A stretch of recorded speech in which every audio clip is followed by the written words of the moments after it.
ears to my sayings. Do not let them depart from your eyes. Keep them in the midst of your heart. For they are life to those who find them and help to all their flesh. Keep your heart with all diligence, for out of it spring the issues of life.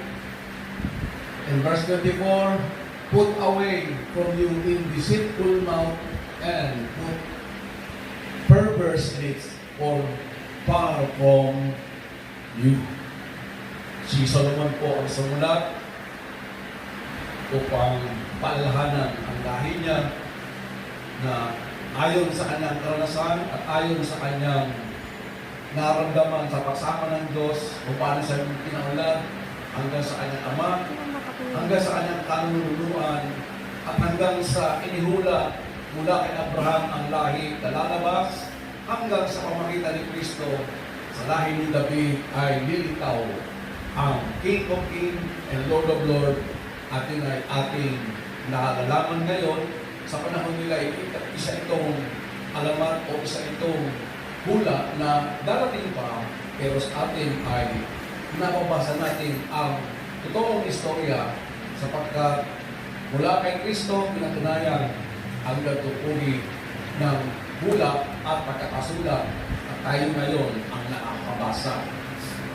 Salamat sa mga taong ginamit ng Diyos upang ang panahon natin ngayon ay maisaayos, mailagay sa tama, at sila ang mga naging halimbawa ng mga unang karanasan kung paano ng Diyos ay kanilang naramdaman at nakasama.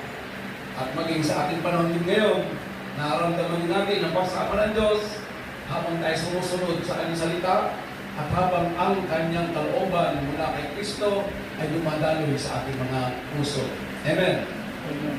Isang kwento sa luma o sa kasaysayan ng Amerika noong ikalawang digmaang pandaigdig, ginamit ng matematikong si Abraham Wald ang kanyang talento sa pagbibilang.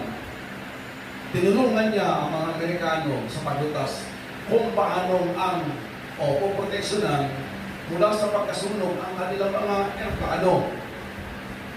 Nagsimula si Wald sa kanyang grupo at kanyang grupo sa pag-aaral sa mga eroplanong bumalik na mayroong mga bisala at nakita nila na mas dapat aralin yung mga bumagsak na eroplano